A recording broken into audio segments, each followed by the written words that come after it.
சூடான சாதத்தில் இந்த புதினா தொக்கு ரெசிப்பியை ட்ரை பண்ணி பாருங்கள். இந்த புதினா வாங்கும் போதெல்லாம் திரும்ப திரும்ப இந்த ரெசிப்பியை கண்டிப்பாக பண்ணுவீங்க. என்னோடய சேனல் B2 குக்ஸில் இன்றைக்கி ஒரு புதினா தொக்கு ரெசிபி கார்லிக்கோட சேர்த்து பண்ணுறேன். இதுக்கு ஒரு பேனில் ஒரு அரை டீஸ்பூன் கடுகு, அரை டீஸ்பூன் வெந்தயம், ஒரு அரை டீஸ்பூன் ஜீரகம், அதுக்கப்புறம் ஒரு டேபிள் ஸ்பூன் தனியா, இதெல்லாம் சேர்த்து எண்ணெய் விடாமல் ட்ரையாக வறுத்துக்கலாம். கடுகு வெடித்து வர அளவுக்கு வறுத்து எடுத்துட்டா போகிறோம். ரொம்ப கருக விட்டுற வேண்டாம். இதை ஒரு மிக்சர் ஜாரில் எடுத்துக்கலாம். இதுக்கப்புறம் ஒரு டேபிள் ஸ்பூன் கடலைப்பருப்பு, இதில் ஒரு டேபிள் ஸ்பூன் உளுத்தம்பருப்பு, நான் கருப்பு உளுந்து போட்டுருக்கேன், வெள்ளை உளுந்தும் சேர்த்துக்கலாம். இதையும் நம்ம நல்ல கலர் வர வரைக்கும் ஃப்ரை பண்ணிக்கலாம். ஒரு 2-3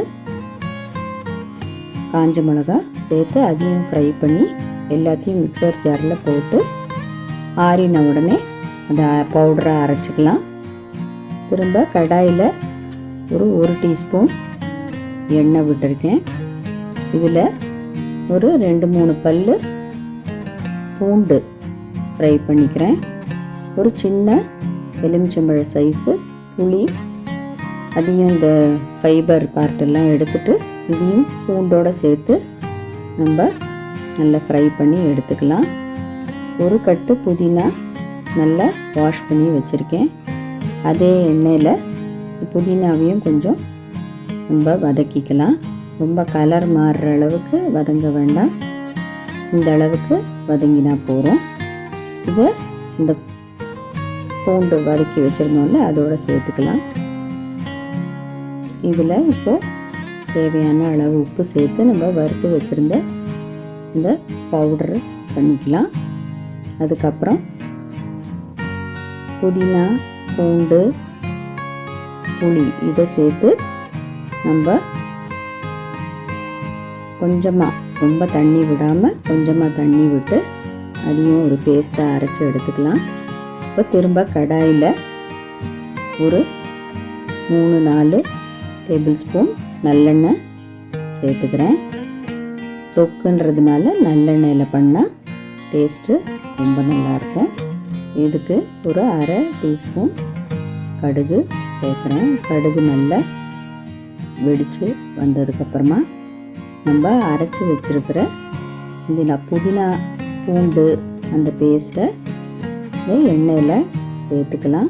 பாருங்கள், சைட்லலாம் எண்ணெய் பிரிஞ்சு வர அளவுக்கு வதங்கிடுத்து. இப்போது அந்த பொடி பண்ணி வச்சுருக்கிற அந்த பருப்பு பவுடரை சேர்த்து இதையும் நல்லா கலந்து விட்டுக்கலாம். நல்லா கலந்து ஒரு 3-4 மினிட்ஸ் இது அடுப்பில் இருந்தால் இது பாருங்கள், சைடில் எண்ணெய் பிரிஞ்சு நல்ல தொக்கு ரெடியாக எடுத்து உங்களுக்கே பார்த்தா தெரியும்.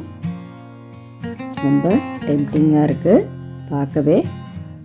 சுட சுட சாதத்தில் புதினா தொக்கை கலந்து சாப்பிட்டு பாருங்கள். ரெசிபியை ட்ரை பண்ணி பாருங்கள். பிடிச்சிருந்தா லைக் பண்ணி கமெண்ட் பண்ணி சேனல் சப்ஸ்கிரைப் பண்ணுங்கள். தேங்க்யூ.